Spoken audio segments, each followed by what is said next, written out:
With that, I move that the board approve and sign the annual certificate of no appeal or suit pending. Second. All those in favor? Aye? Aye. 7B, Village Wastewater Committee, approve ARPA grant funding agreements.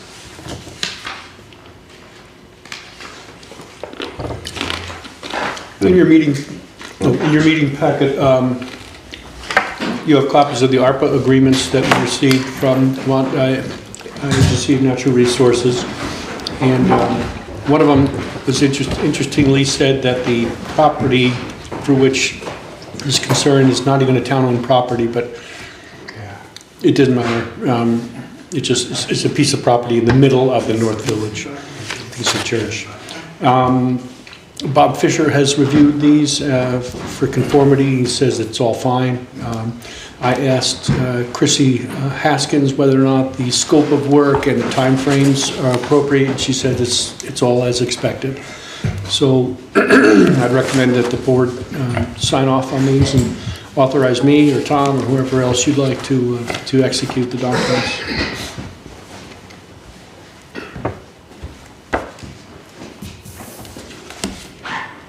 Sounds like a no-brainer, isn't it?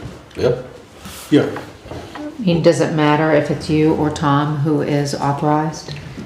It'd probably be easier because they have to submit a final that it. Easier if it's you.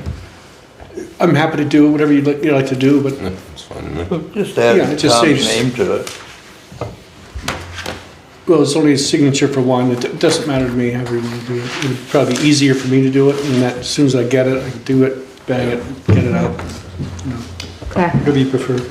I move to accept the terms of ARPA funding grant agreements with the State of Vermont Department of Environmental Conservation for both the North and South Village wastewater projects and authorize the town administrator to execute the documents on behalf of the town. Second? All those in favor? Hey, Martha, Martha, did you have a question? No, I was seconding it. Oh, okay. I'm sorry, Martha, I forgot you were here. All those in favor? Aye. 7C, Mountain Town Recreation Director, authorize contracts for activity signups and program website. Yeah, so for the conversation last time, looking for a website with the software, it's called a few different names. Sports Stack is the mothership. Sports Connect is what we directly use. And I say we, meaning Floodbrook Athletic Association, has been using this software to register players for their sports for years now. West River Sports Association also uses Sports Connect. So it seemed like a reasonable choice for us as we're trying to combine. And we looked at the options of using either one of theirs for reasons I won't bore you with that involved their tech side. A new one going forward underneath our name would make the most sense. So they will actually let us host the website. The domain name is purchased separately, but they will host, they will do all of the service agreements and privacy policies. If we want to read them more, you can. I didn't want to print out one for all paper, but that's kind of what it came down to. I'm understanding that anytime we're getting into a contract, I should be checking with y'all. So that's what that is, but this is not a new system, as it will just be new to us. So that's the gist of that. Oh, and currently, No cost. we're setting it up as it was through FBAA and West River, where that cost currently is put as a smaller amount per player when they register. It's something down the road when we start figuring out budgets for Mountain Town Recreation going forward that it's not by the consumer. Is the idea that it will, sign up will replace theirs at some point? Yes, so FBAA is fully on board to hand over everything. West Rivers is still digesting that. Right. And and that's okay, because soccer signups are conversation we're having in the advisory committee. Is there a possibility that maybe we would take over soccer and they keep Nordic, or? To my understanding, Nordic has always been off, Mhm. and they've already fully agreed to my role taking on the.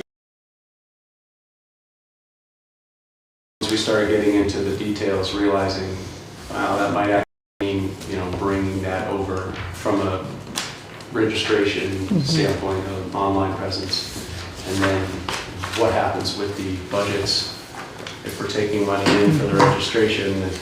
The general trend, but this is kind of the first step to get. And this website, again, is not going to just be youth sports. This will be mountain town recreation, so it'll be a place for rec sports, adult sports, whether that's pickleball, tennis, volleyball, whatever softball game we put together. Yep, exactly. So that'll be all through that, waivers and all that will process. All the money will go through there. Officials and umps and such can also be paid through that, through another service of theirs. That would be a fee, but that's down the road. And then also this website would then house a centralized hub for anything that's recreated. Be able to link to one Londonderry community center, mountain, community arts, all of these different recreation-based magic, probably, kind of just. And will it eventually live on our web? Last time of doing a separate mountaintownsrecreation.org, because it's going to be its own full, that wouldn't really, also it is mountain towns, even though the position is through Londonderry, the towns, so this kind of gave a more neutral venue that hopefully all 5 town sites will link to say, hey, here's recreation. And hopefully each town's website has a box in the top left that says Mountain Towns, boom. Yeah. So it's Cool. And I imagine One click away. some towns, Londonderry included, might want to keep to some degree if they have special town-specific things they want to tell folks about. However they want to do it, really. it's called Sports Connect. Sports Connect, but the mothership is Stack Sports. Stack? Very. Spell that? STACK. Okay. Yep. One of the few very large companies that works with professional teams and many other also small down to youth groups like this. So that larger company just makes this one product? Yes, so Okay. they have a few different aspects that we might dip into. Organizing tournaments, paying referees and such like that. No cancellation. Subscription, we can cancel at any time. If we do want to move at some point, we will have to start the website over. This website will be through them, so, but all the information is ours to take. So. Sounds good. Sounds agreeable. I move to authorize the Mountain Towns Recreation Director to execute contract agreements for services for the Mountain Towns Recreation Program. Martha. Second. All those in favor? Aye. Aye. Excellent. And 7D, Mountain Towns Recreation Director authorized issuance of use of town credit card. I wanted to get him his own, because if he's gonna be ordering t-shirts and rather than having to come down here every time. What's the limit? Each Sky? individual has 5,000.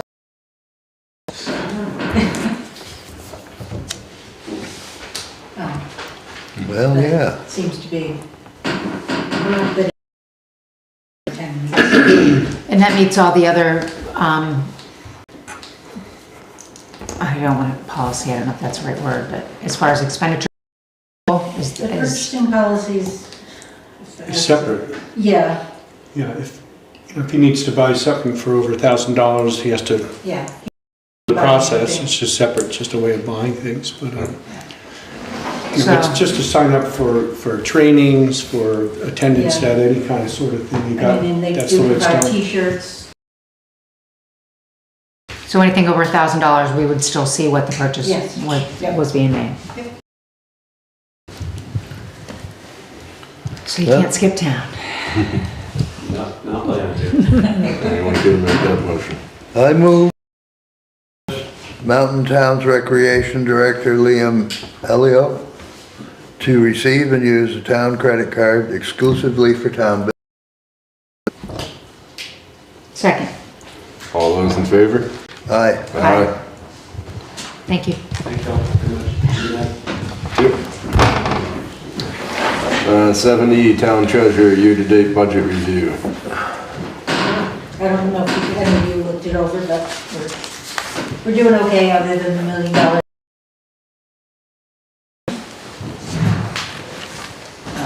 But I still have, I'm not short of money, so. Perfect. Any questions, Tina? I just want to mention, on that $1 million, Bill Kearns' drawdown, going through the drawdown process. I don't know how close we are. Really Maybe a little complicated. bit longer, but It keeps coming back. you're, All the paving sections, I think he finished. Yeah. Right. paving, Cobble Ridge, and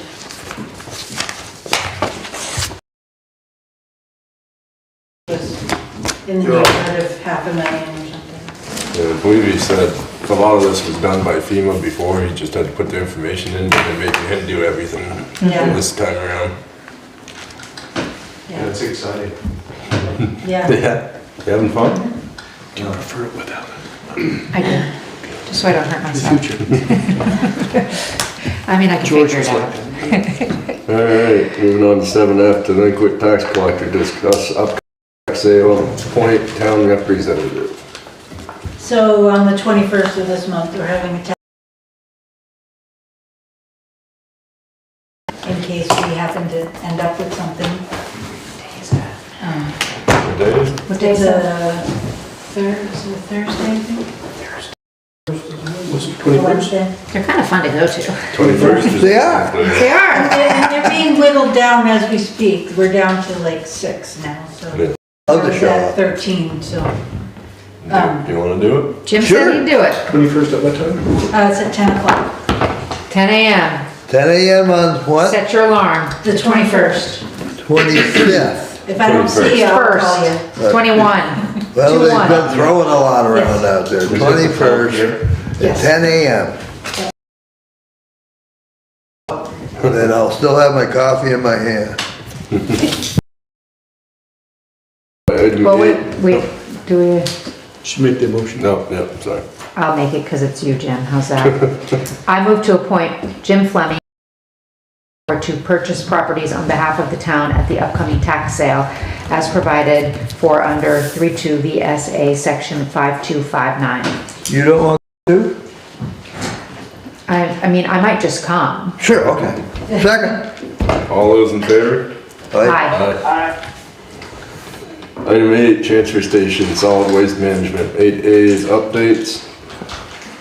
The rats haven't chewed through the wires on the compactor again, so Yay. That's good. that's a good thing. Can't eat back the Alright, moving on to item 9, roads and bridges. Well, It's nice to see you here, Josh. yeah, thank you.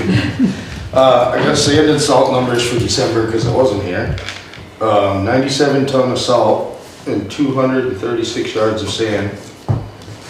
The fuel for December was 1,184 gallons for the equipment, 140.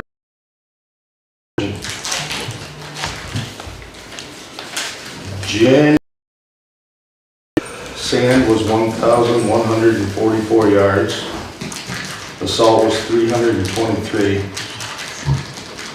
And my equipment was 2,885 gallons. and the generator we put 5 gallons in. And the generator, It wasn't this morning. no, it is now though. Taylor Pitts did get an extension till February 15th, if anybody's seen trucks running by and I had somebody call that blasting the other day. Yeah, I was wondering about that. I couldn't find they it. got extended to They February. can blast too. It's been Boston. So February 15th supposedly is the cutoff now, is according to what Taylor was saying tonight. I talked to him for a short second. Yeah, tried to find anything online. Thank you for that. Thank you for letting us know. Like Taylor said, he didn't read anything, but he was told, and, I mean, I've been told by a few truck drivers that Hunter got another extension, that's why they're hauling. Wouldn't that be published somewhere? Notify, I mean, they have to notify blasting within a certain. do you get an email when Radius. they're blasting? I don't, because I'm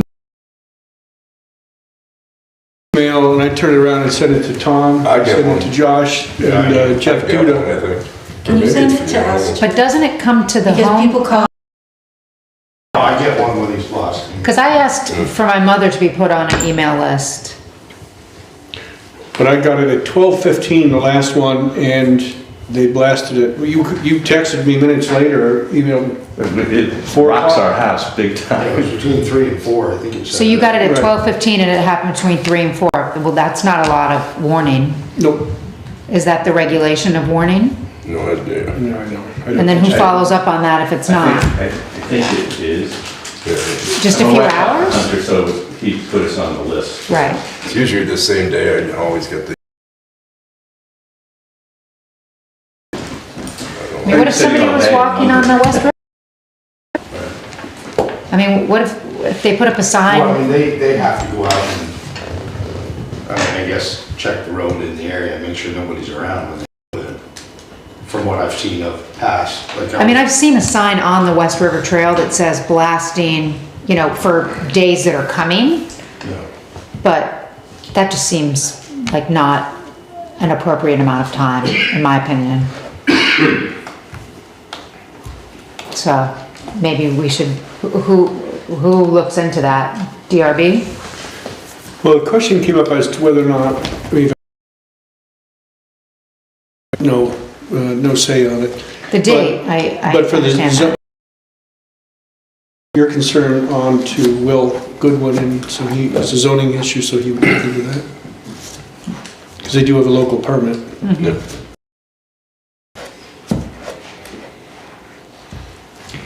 Interesting.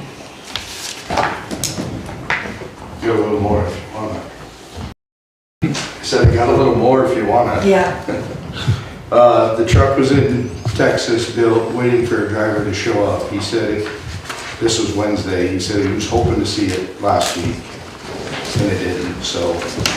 But he said it's on its way. As far as that last report he got, was the truck was built and was waiting on the driver to drive it here. And then they gotta put the dump on, right? Yeah. And then it goes to Viking for the body and all that. So it's closer. I figured as much anyways, but Yeah. he had the trade-in the other day and didn't want to look at it, so. But I've also kind of been looking around at backhoes. I thought of replacing the loader. I've talked to Tom and Taylor. But I've kind of changed my thought that our loader's pretty decent still. But if our loader dies catastrophically or something goes wrong in the winter, we don't have a way to load material.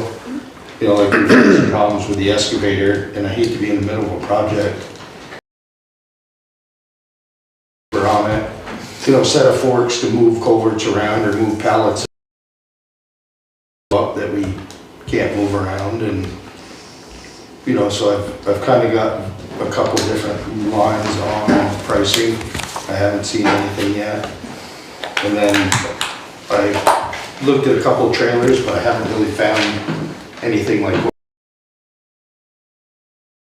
all culverts, the lawnmower around, pickup, you know, But anything I've looked at's around $4,000, $4,500. So, Yeah, I think that's what mine was when I bought it. yeah, I mean, I I'm haven't, surprised they're not more.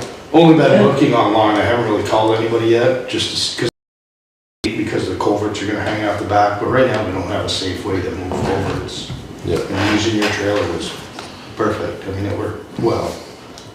So,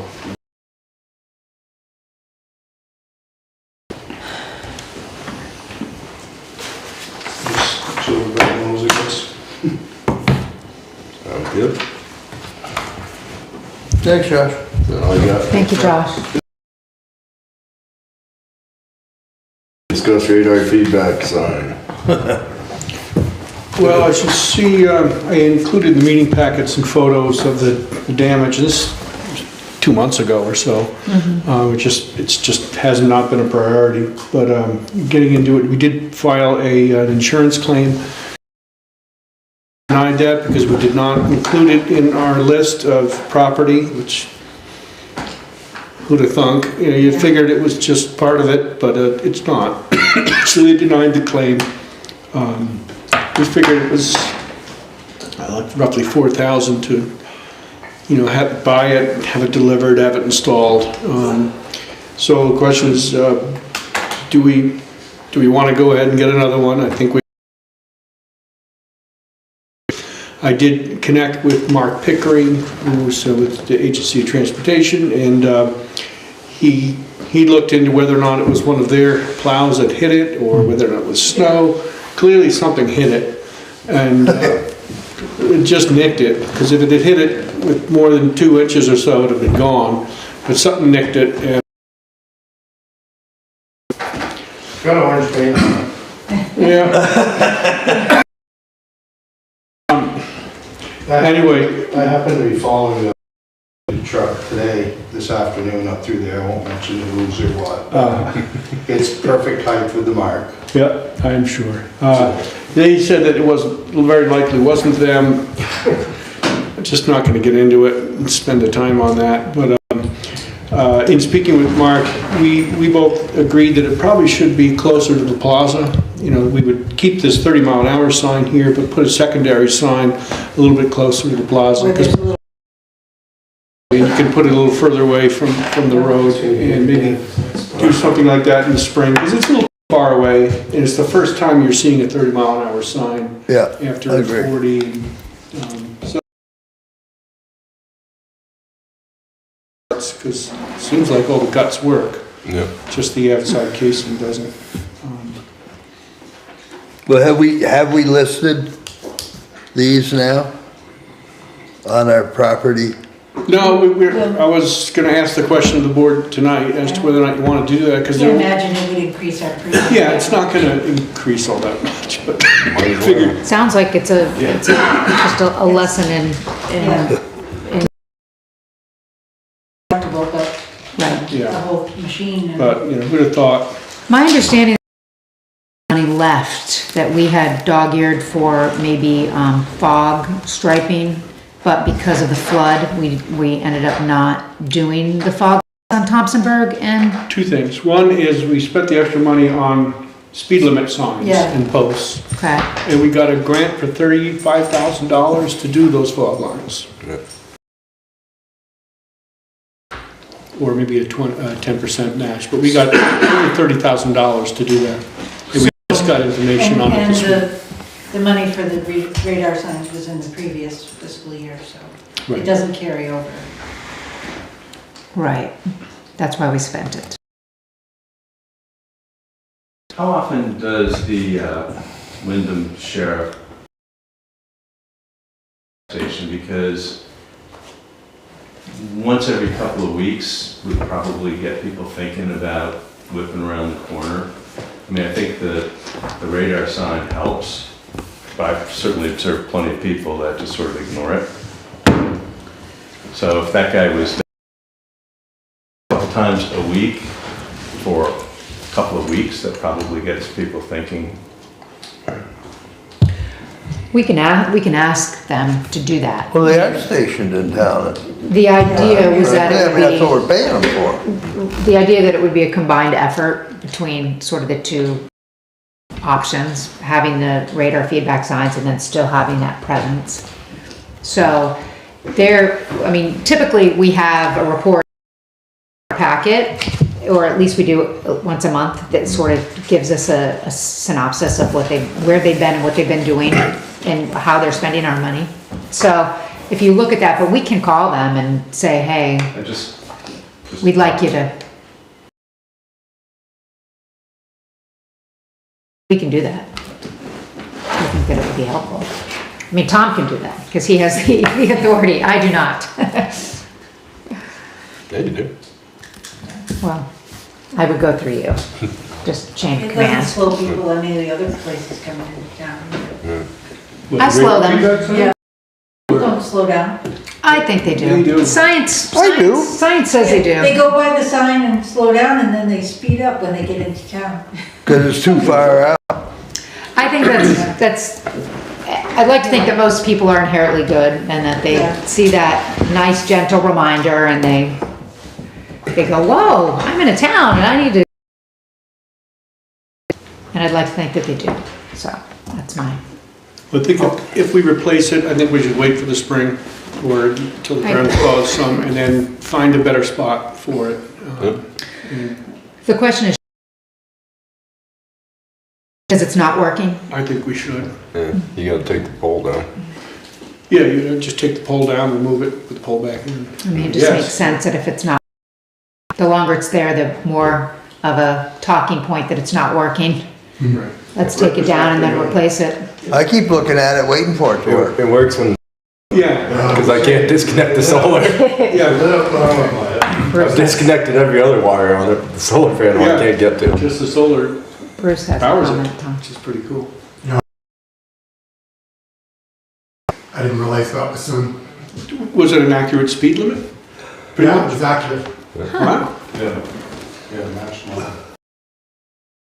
Or you can on that thing. The clock is faster than I've ever gone. Well, I wonder, Cover the solar panel up. wonder if it just needs the exterior then. It might Maybe be if we cheap- get it down, we Might can. be cheaper to just Yeah, Duct tape have no it. exterior. yeah, we can look into that for The, sure. the display was a little wonky though, because one time when I went by. It was missing one light. It was missing the part of the three. Yeah. It was like Hmm. 2 lines and then a, Yeah, we're probably just better off keeping it for spare parts Yeah. over time. One, right? Well, we would just buy it from the same company. no, I mean, where does get the money from? Yeah. Financially on this is, they're not cheap. We didn't budget for it. We also have another secondary budget issue is that we can operate them remotely through a web program, and that's $450 per year per sign right now. And so I don't know if you want to go there, or I know that there's a way to program them. It's not just program, you can run all kinds of data through them, and I've offered that opportunity to the Sheriff's Department, Winter Mutual Commission, and V-Trans if they wanted to do any research, but only the Sheriff's Department. Do we want to continue with that, or I need to find out more about whether or not you can just go up to it and do it as opposed to remotely. Remotely, it's convenient, but It's not Is it- $450, can you know? No, yeah, I mean, that's inconvenient. I mean, I Who's have, gonna have time to analyze the statistics? I have it on my phone too. I looked at it for like the first week and then I haven't looked at it again. yeah, and I get notices when they're out, like when this, not when this one got hit, but other ones, they'll go out every once in a while, and then I'll get a notice, and then when it comes back on, I get a notice. But I'll connect with the support person there and report back at the next meeting, because we go until April 1st. We were able to convince them to give us an extra half year It's $450 per sign. unit. per unit. Per year. And you said They, as far as I know, have signed up for the information. They established a. They probably already we've got have Tom- wide open access to the info. I mean, if we're paying them to help us, Shouldn't that information We can, be able to, Yeah, well, Come to us? because they could do, they can specifically speeding, and you can probably get individuals. You know, when this same person goes every morning at X time at the same location, and you could be waiting out there, but it's a lot of money. over the course of about a year, you're gonna learn what you probably need to learn. Yeah. Yeah, 1 year? And, Yeah, oh. and if they want reports, we can give them the Bluetooth and they can go up to the sign and get it. right. And that sounds like it's free. I'll report back next meeting. Thank you.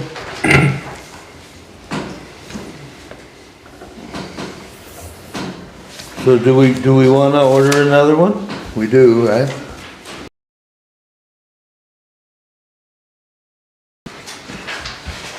Where's the money coming from?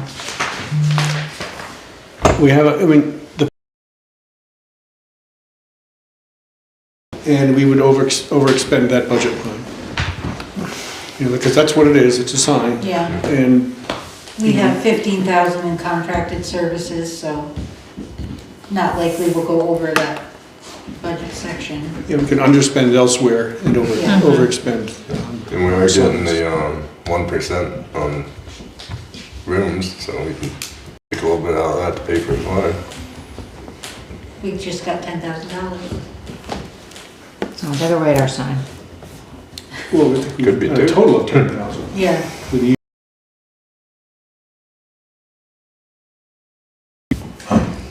So for this motion's purpose, it should come from the signs budget. That's the right place, because we'll just overexpend that amount. Up to your 5,000. Sorry, Josh. Half of it.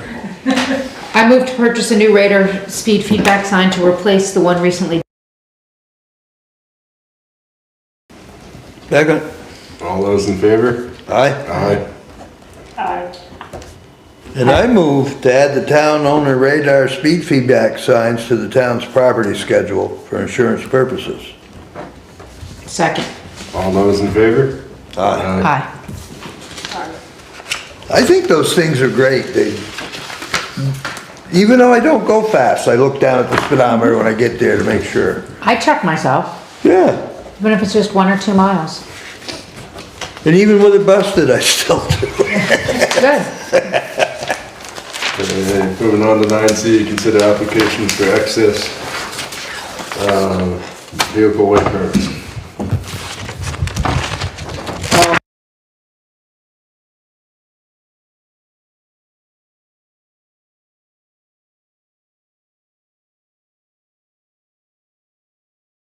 With my fingers, it's right, charging.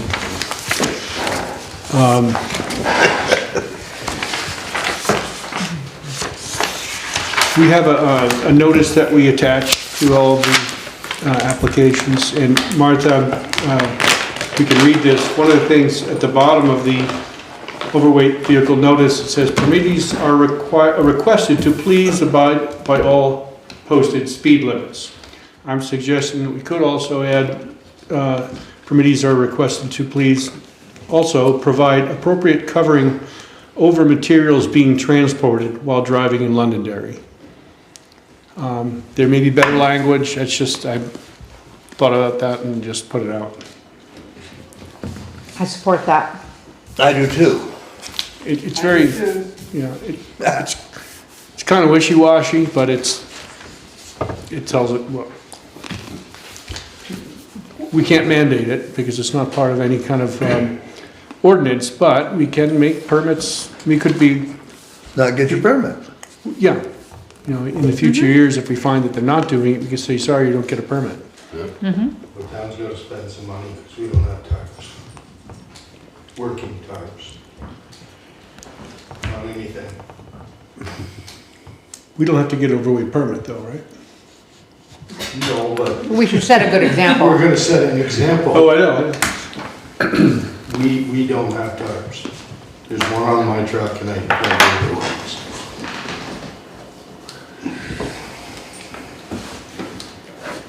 Price was about $3,500 to $4,000. I mean, the new truck will have a tarp on it, by how long it works. So you got 2 trucks down there, so $8,000 worth of tarping to put on. Well, Well, that's what we're asking everybody else to do. yeah. Unfortunately, it's an expense that is unexpected, but I think that if we're asking others to be good stewards in town, then we should set the example. Oh, I'm right alongside, I'm just Yeah. letting you know what it's gonna cost Yeah. the town to make our trucks legit. I mean, the road commissioner is not here, so do we talk about this at the next meeting? Just out of protocol, or? You can always change it. I mean, this is just a, I issue the permit and I just say, requirements per attached memo dated, whatever it is. So you can always change it. So you could, I would recommend the board accept this and I'll make a final version of it. And then you issue permits accordingly.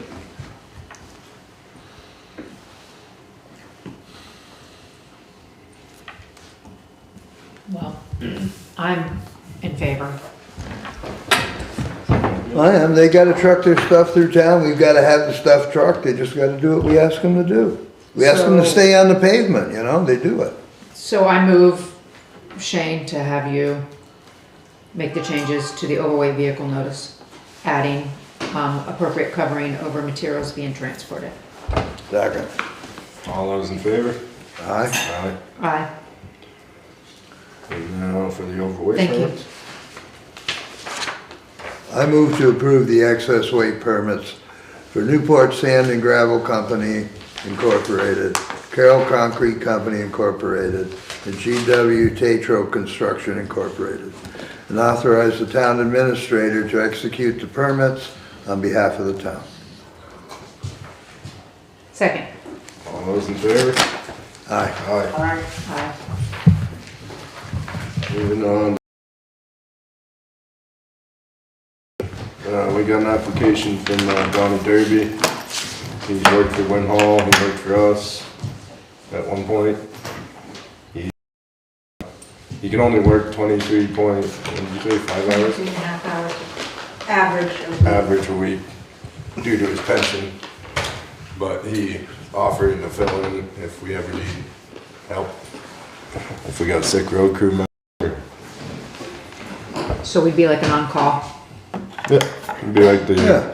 the guys at the dump that we have for, if someone needs a day off or is sick, we have a call to fill in. Or if we get a huge storm and we need a fourth. I'm sure we can find use for them 23 hours a week. Problem. We can find use for 3 or 4 of them 23 hours a week. Did you see the application, Josh? I've spoken with him a little bit. He's only worked 2 places in his whole.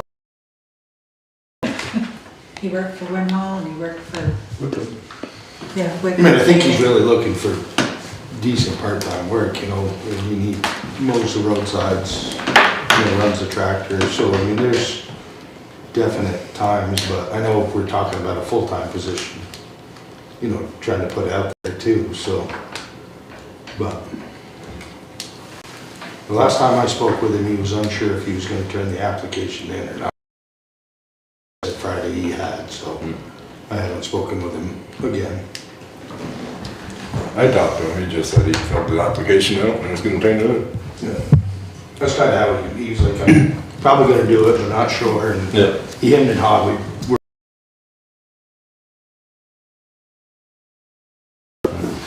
And I do budget for sub, probably not nearly what we might use him for, but going forward, yeah. You do already budget for it? Yeah, because we always had a sub when I first started working here. that's how Troy got started. Yeah, Troy was Troy a was the sub. sub. Kevin used to sub, and me used to be a sub. We wanna bring him in, talk to him? Yeah, bring him in next meeting and talk to him. Taylor should be here, Martha.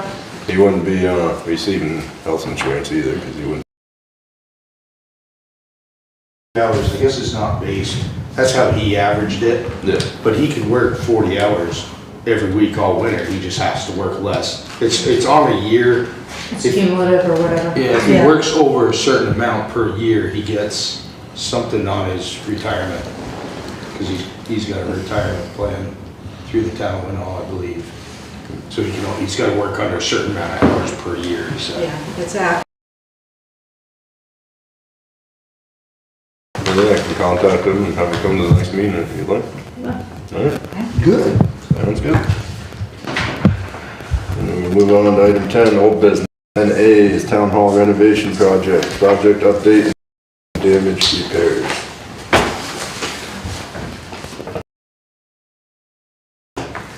Okay, a lot going on over here. You saw in the meeting packet, the structural work being done in the attic, which is really pretty impressive. That is in order to stabilize the structure so that it can hold up the balcony. One of the issues that they found in dealing with that is that on the vertical pieces, and I'm no architect or builder, the carry notched out to hold the windows.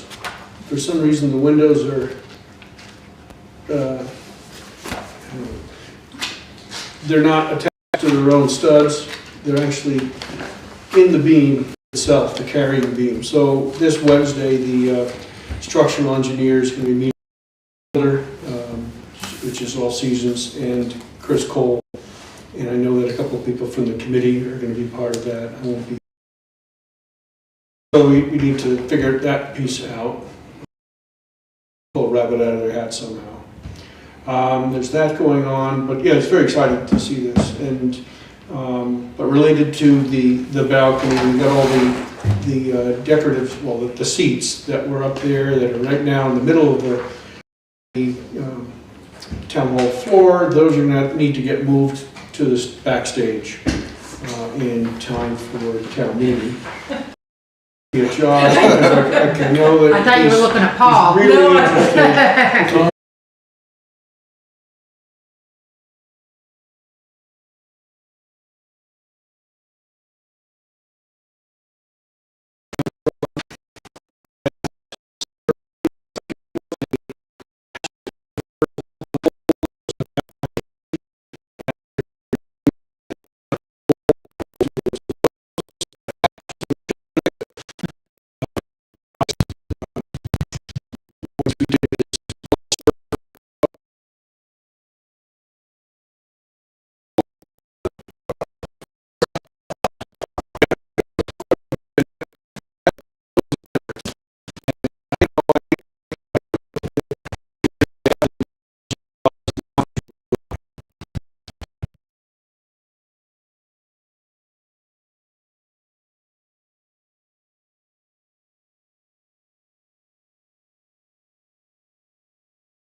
So it's just nonstop. There's always something going on, and the generators beeping again.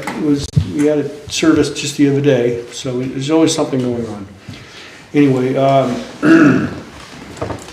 so I wanted to just give you an update on where we are on these. So one of the thoughts is longer term is that we should create some or install some kind of air handling unit in the basement to deal with humidity. And we've got heat already down there.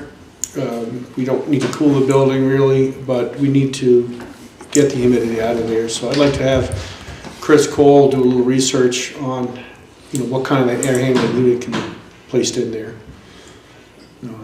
So I wanted to get your approval to do that. But also on the cleanup, I want to just be able to get ServPro in there. There's probably other companies that may do it as well. I know the owner from over in Walpole, and you know, they'll do a good job. You know, ServPro does a nice job. We're at the edge of their service area, but they're around. You don't really have time to be looking around for people. No, if somebody can come do it. Yeah, they're a pretty good sized outfit, and they'll get it done.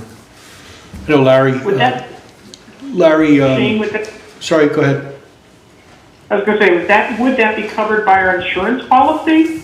It's separate from the construction or renovation work, right? It appears to be. Yeah, I mean, $1,000 deductible. So. yeah, our deductible's $1,000. I'm sure we're going to spend a bit more than that on the mold. We could put in a claim. See how much it is, if it's worth it. Yes, see what Serpro wants. Did he give you any indication of what it would cost, Shane? No, they've not even visited yet. They're Oh, they gotta see. you know, they're a very busy company right now. They've got a big territory around here, but they did push it up a little bit in their schedule. I know ServPro seems like a home run, but we do have a local company, home maintenance, Carl Gray. I don't know if we just might want to offer it to our local businesses before we go to Didn't Sure. even think about Who, it. what's his name? Carl Gray, home Gray. maintenance.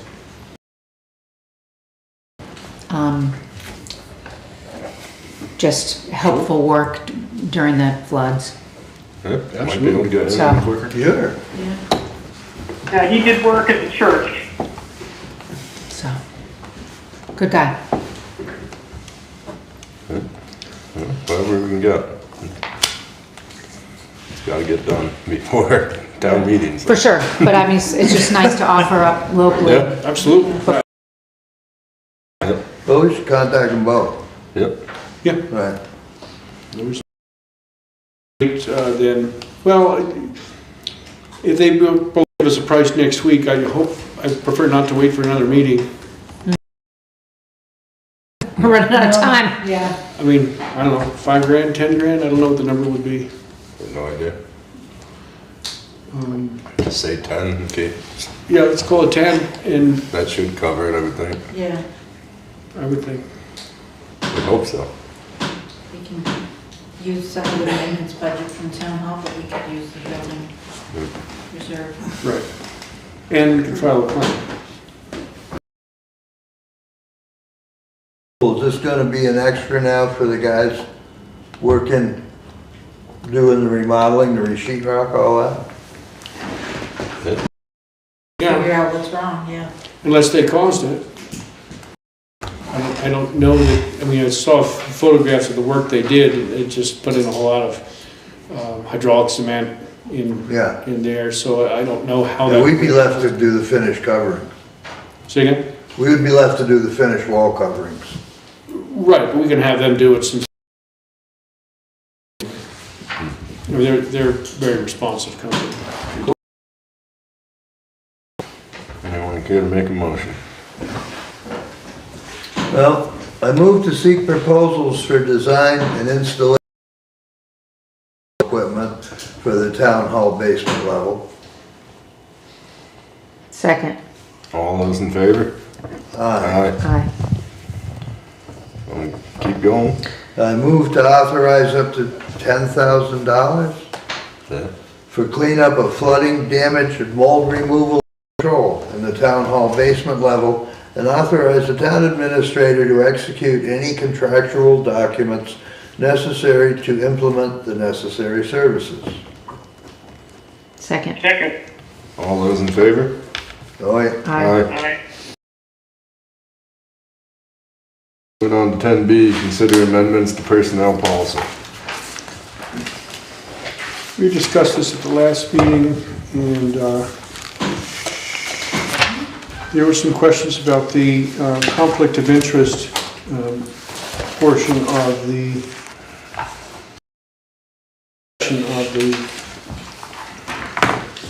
personnel rules. You recall we decided to take small bites of this, and this is the first bite. And I know that there were some, the board members wanted to review the conflict of interest. And so I think that was the only piece of this section, this bite that,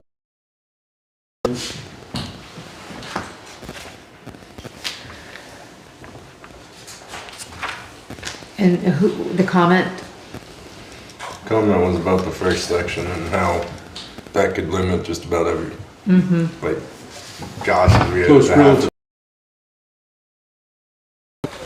certain people in this town are related to just about everyone. but I have seen where, you know, if you have an issue, if there's a potential or a perceived conflict of interest, you bring it to the board and say, this is my cousin, they do this, we went out to bid, they were the low bidder. I mean, it's on the up and up. You know, and the board. can't the board person can- just recuse himself from voting? Yeah. But, Yeah, but this is not for us, we don't, right. this is for the workers. Right, but if it were a contractual situation, it would likely come before us. Yeah. You know, in my situation, I'm related to half the people in Manchester and South Dorset, so if I was on a board down there, nothing would ever get done. I mean, if we ever use Hunter for any road work, Josh has got to say every he works for Hunter. They're saying it works for the town. Don't they plow? Well, again, it's any employee, any official action if the employee has a conflict of interest. So if it's the board approving it, then he's not involved in the action unless he, you know. I mean, if you hire Hunter to do something, he doesn't. This is true. But, you know, I think, again, as long as people divulge a potential Yes. or perceived conflict of interest,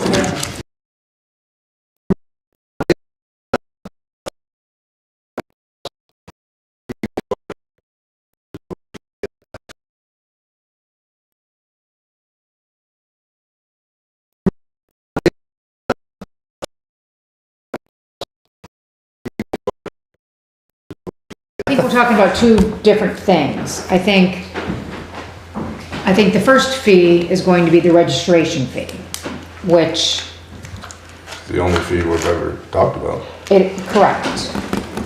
That is correct. so. Is the what only other fee that the board has talked about. However, the housing committee, once we started to put together some language with the ordinance, the bylaw limitations, moving beyond hosted and unhosted, getting more specific with homestead, secondary home, investment properties. If there were going to be any pre-existing, putting together some, a fee schedule possibility in order to have support long-term housing initiatives as well as administrator. So potentially an additional way to still allow some of these pre-existing organizations to remain, but for us to be able to have a fee schedule for that. Well, there's nothing that says they can't remain. they want, they can't. There's nothing that says these original Airbnbs can't remain in town. Right.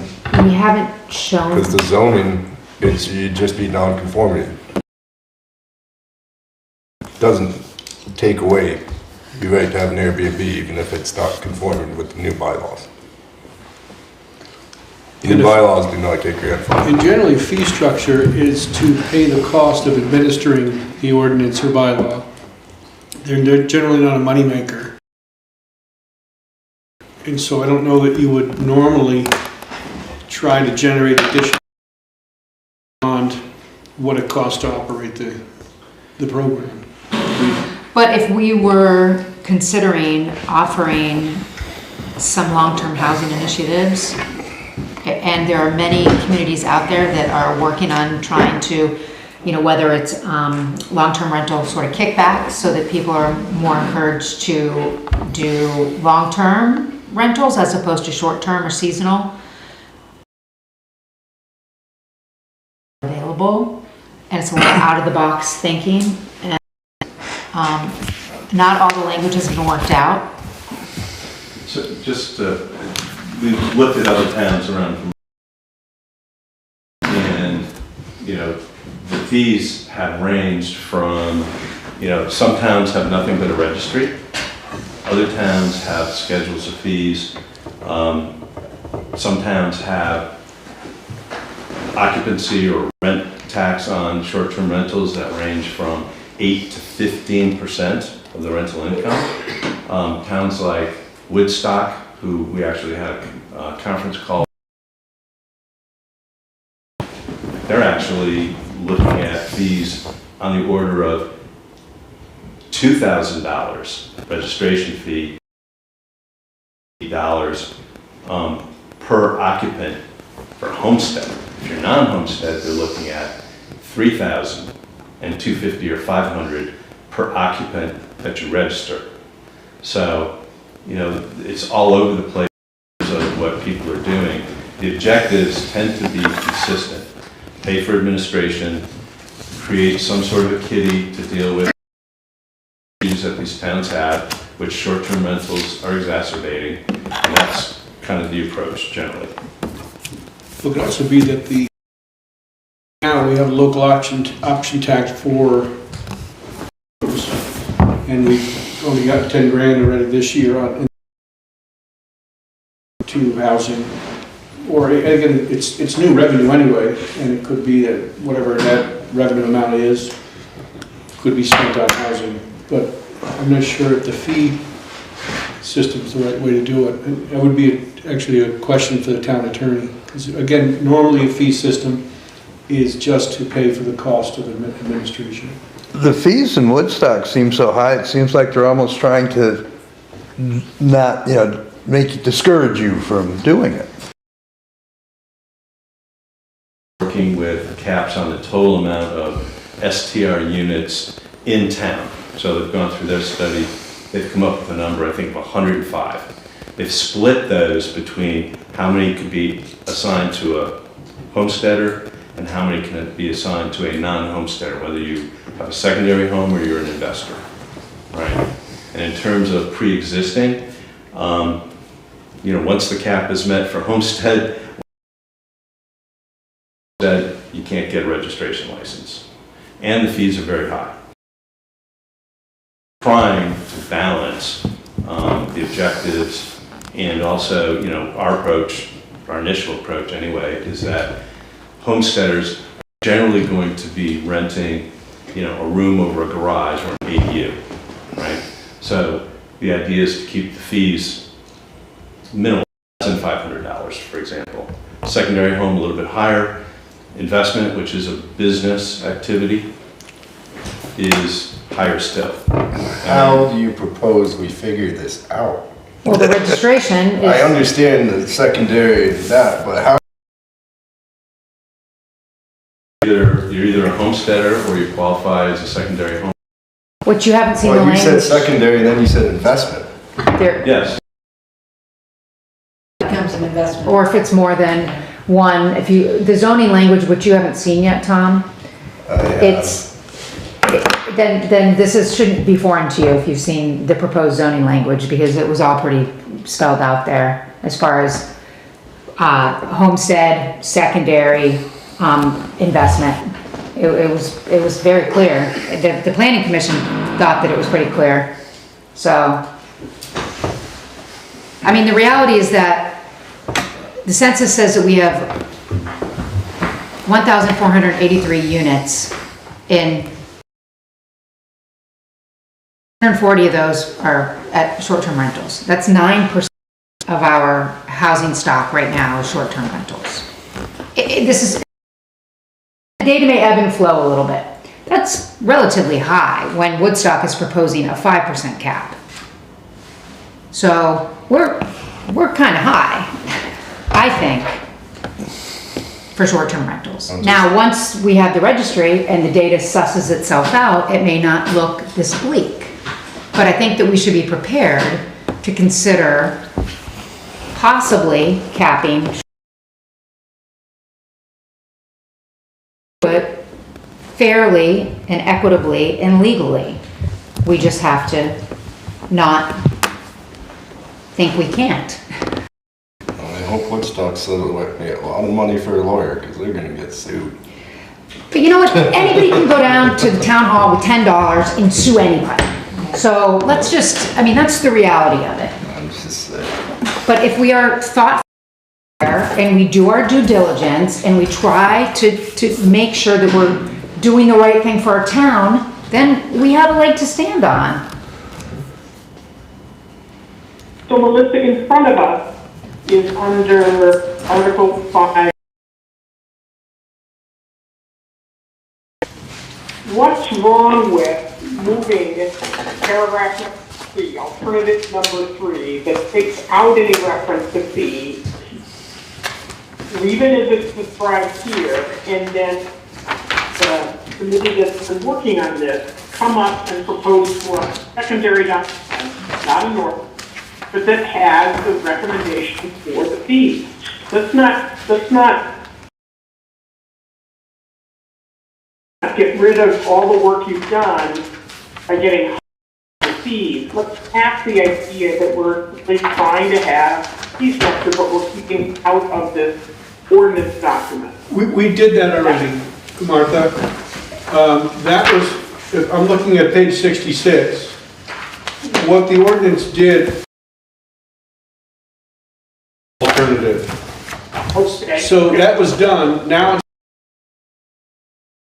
it's set the fees. Yep, okay. And so what I would simply do, I'm sorry, That will document, correct? Not part of the ordinance. yeah, this was an early draft from back in June. And it was at that time we discussed different ways to handle the fees. Not include fees in the ordinance, because then we'd have to go through the ordinance amendment process to change those fees. That indicates simply that there are fees that shall be determined from time to time. And this is that time. But Okay. so, but here's my question to that. So when we decide what will be printed in the ordinance. No, we will not. So No. for me, that seems a little ambiguous, because if I am Joe Public looking at this ordinance and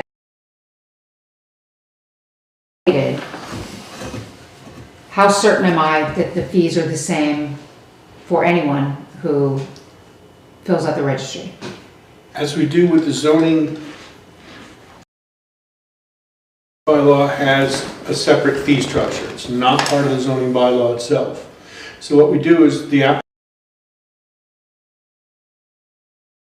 and on that, you just check off the different things that what the fees are for the different requests that you have of the zoning administrator or the development review board. So you just include that in the application form, and that form is approved by the board. And the fees that are good for how long? Until you change them. And there's no waiting period, time frame. If we decide change it tomorrow. If you wanted to, sure, you could say we amend the. So you do whatever you want, because it's simply up to the board to decide. And if we, see, that seems to me more likely for us to have legal repercussions, because we can then change something and retrofit back to an earlier time, which could cost more money to someone who didn't. What you would do, you wouldn't But it could retro happen. fees. But Somebody could sue us if that happened. If you did. you're going to spend more in attorney's fees in 2 hours than you're going to get from whatever that fee was. be reasonable forever, and that sort of thing wouldn't happen. Well, the next question is, how do you come up with a fee structure with 3 different fees when you don't know what properties in town are owned locally, secondary, or investment properties? Always pay this person. Well, the Because if registration, you, pretty easy. the registration, knowing that we potentially have 140 currently. I mean, do But you you, don't know what the you next feel one is. comfortable charging 500 for everybody? Yeah, that's one night usually. Most likely that's one night, maybe weekend at most. See, I think that it's, I don't have a problem. I think for the responsible owner who lives on site, the secondary homeowner, so the homestead or the secondary homeowner, I think that might be too much for them. Well, then they won't do it. But It's do we one want to night. penalize them? That might be their income that's allowing them to live here. It's one Well, then night, they'll have- possibly, one night, maybe 2. I think At you're the most, asking, it's I think 2. you're asking for more trouble thinking that way, Tom, than if you look at it. Really, what we said back in December is that, and we all rentals for investment purpose. That was what we agreed on. Down.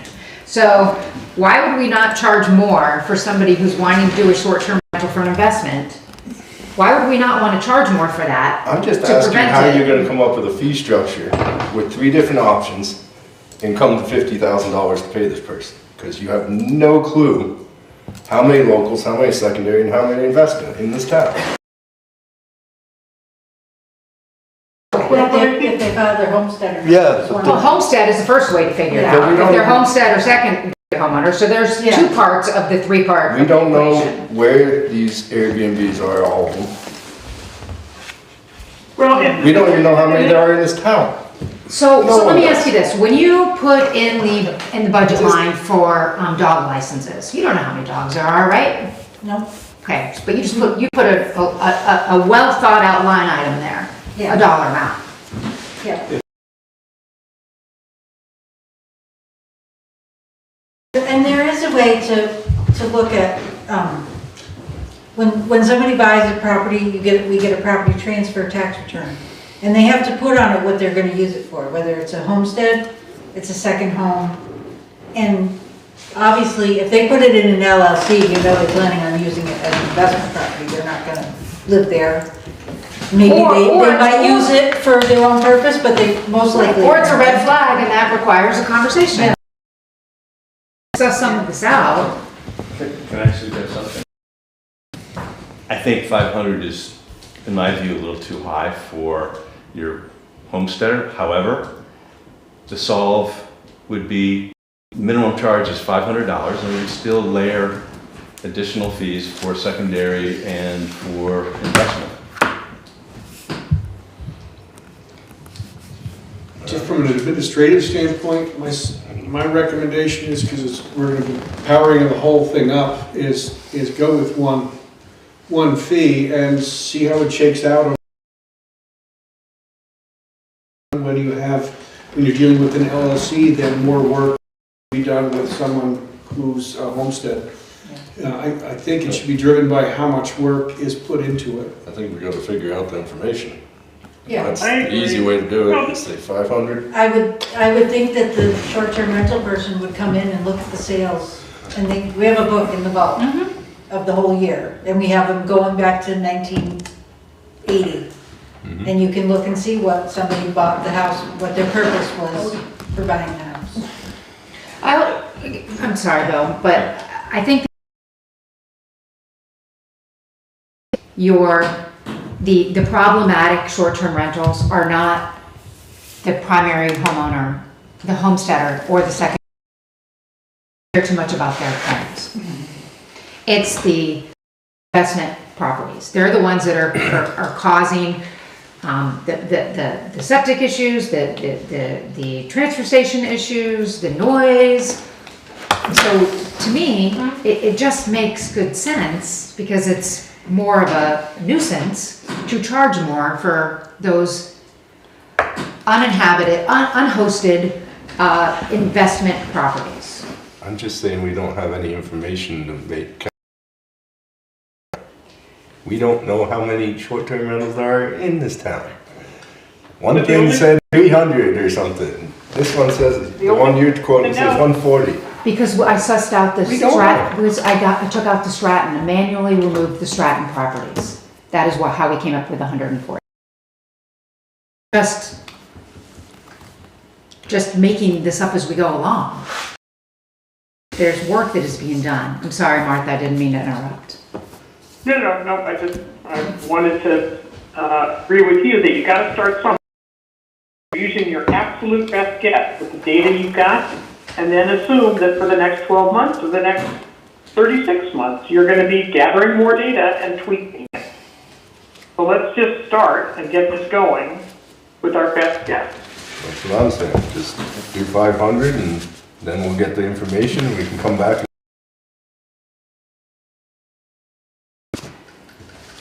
Because at 140, 500, just to be safe, would be $70,000.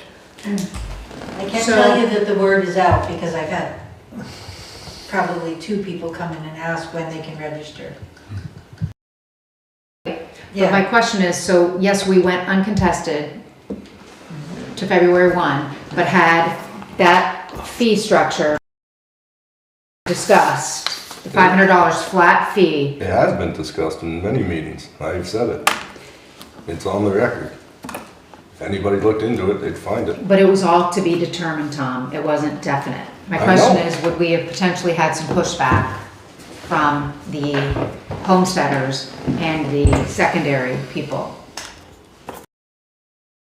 We still haven't said it. I've been advocating for it the whole time. $500. Record. If they did their research, they'd see that. I think, I don't agree with that. Can I ask what the Housing Commission is recommending that the select board vote on for the fee structure? You guys have done all the work. You've sussed this out, you've looked at other towns. What would you recommend that we vote on? They don't have a recommendation yet. They're working on it. But their recommendation is the 3-tier. If there is, if that tiering, that splitting, that banding is manageable by our person, go with it. If that's their recommendation, we haven't done the work, that we assigned that job to them. If that's the recommendation, then I would go with it.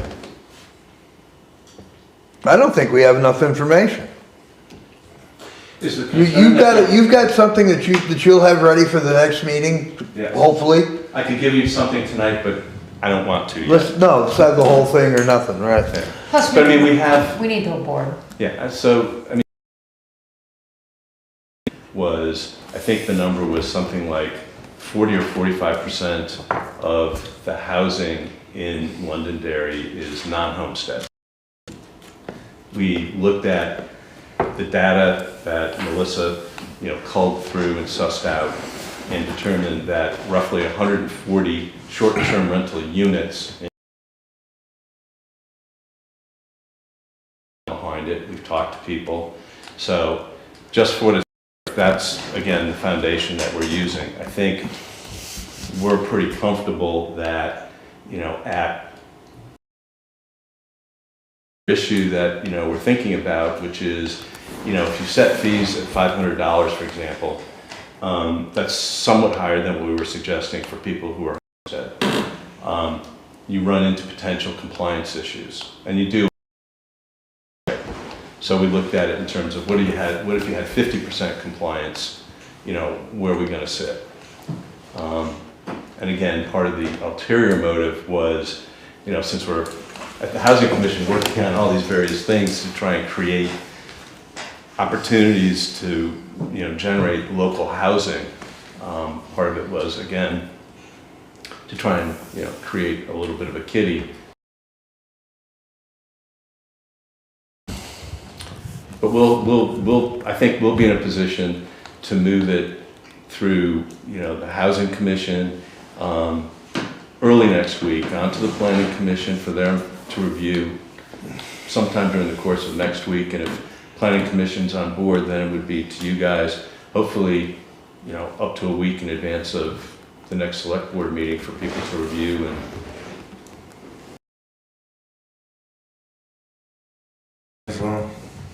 Well, honestly, Tom, I wouldn't be comfortable voting on it without Taylor here. I think this is something that the entire board needs to be present for. That's what I'm saying, then we move on and we put it on Let's to the move next on. meeting. Alright. We'll move on to 11B, short-term rental ordinance, review job description for STR administrator. Bless you.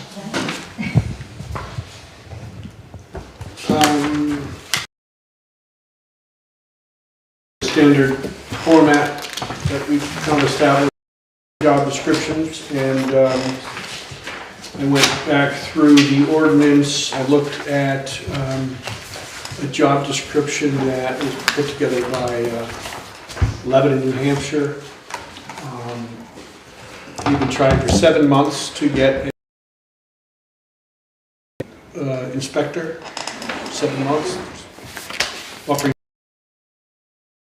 looking for a good job, full-time. But I think this is as good a job description as you're going to find. There may be some tasks that should be added or taken away out of it. Go ahead, Martha. Yeah, I thought it read just fine. Language. But is there a place in there to really emphasize how important public-facing this job is? I think we want to keep our short-term rental folks, meaning the owners, basically doing the business, and we're earning money off of it. So I think there needs to be a really emphasized bullet, and I can't tell if it's in knowledge and skill or somewhere else, but it just says they have to be the most pleasant public-facing person we've got in order to manage this program. And I don't know if anybody else agrees with me, but I just didn't think it was emphasized enough. I agree. Yeah, one other thought is that we haven't explored it yet, but using a third party called gov.us, maybe we're going to see what the cost is, see how it operates, and see if that would be appropriate. It's a possibility. They haven't done nothing. The people they hired, they've I done think it all they're using themselves. Granicus. Yes, they were. Which is a problem. They've been fired, I think, by more than one time. I just want to go to the knowledge, skills, and abilities section and say, must demonstrate excellent judgment, organizational, decision-making, customer service, and communication skills. Must maintain composure, discretion, objectivity at all times, to interact tactfully and respectfully with all people. Yep, I see that. I don't know how you put a little bit more emphasis in it. Maybe, is there a header for this job description that sort of says, maybe under objective and purpose, you might add a little bit more heft in there about that public facing. It's just my bugaboo.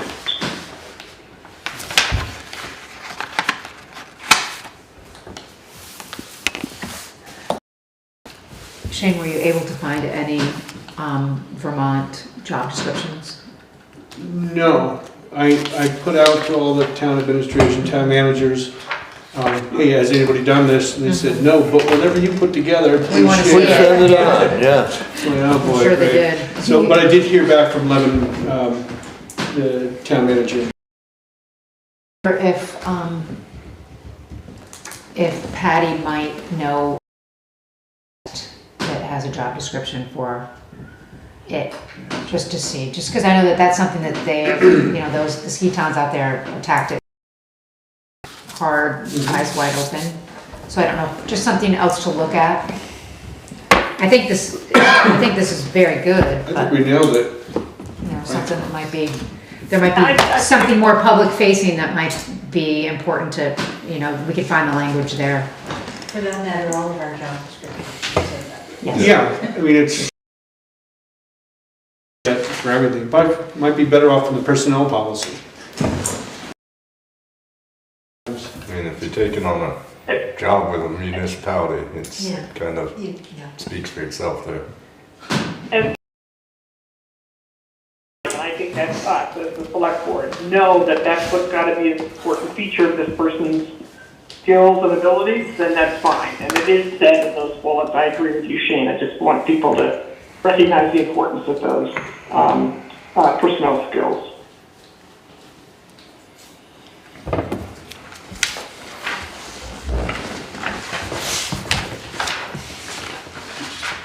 Call it, just be super nice. Yeah. Extra super. Yeah. Just don't piss off the people. Yeah. Maybe the town constable should do. I think it reads just fine for a job description for it. I mean, that's- And again, it can always be changed.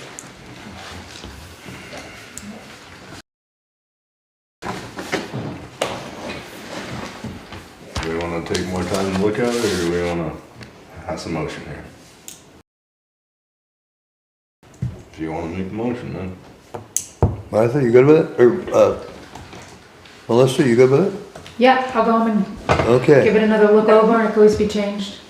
I move to approve the new job description for the position.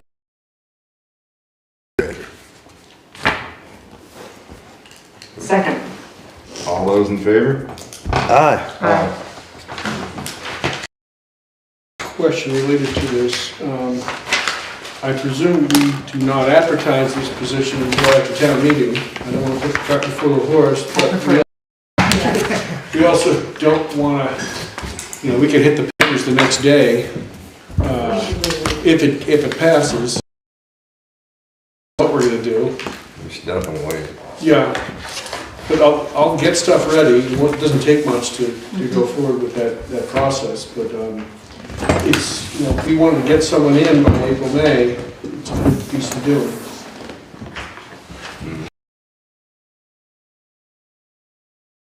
Quick closing comment, and it speaks to, I think, the importance of why we tiered the type of owner. So on Main Street, there's a house that was just renovated. The house sold for $110,000. Went through the house, it's been updated, so it's livable, new septic, all that sort of stuff. Probably put about $100,000 into updating it, which is good. And the house is on the market for $549,000. At $549,000, the carry on that house, assuming a typical mortgage, is going to be $3,500. Isn't really accessible to many local people, local residents. It's not really in a location that's going to be attractive to second homeowners. It's a lot of traffic on that street. It's a small piece of land, if you're familiar with the house. It's in a flood zone. It's in a flood zone. That price and that target is for an investor that will not turn that into a long-term rental, but a short-term rental. So that's that's a that otherwise might have been accessible to somebody in town, either an investor who was going to make it a long-term rental and would have acquired it at a somewhat more reasonable price. Entitled to a profit. Flipping property is a great way for people to make money. But again, the town is set up right now for that sort of thing to happen and continue to lose housing stock. So that's one of the reasons it's important for the tiering, in our opinion.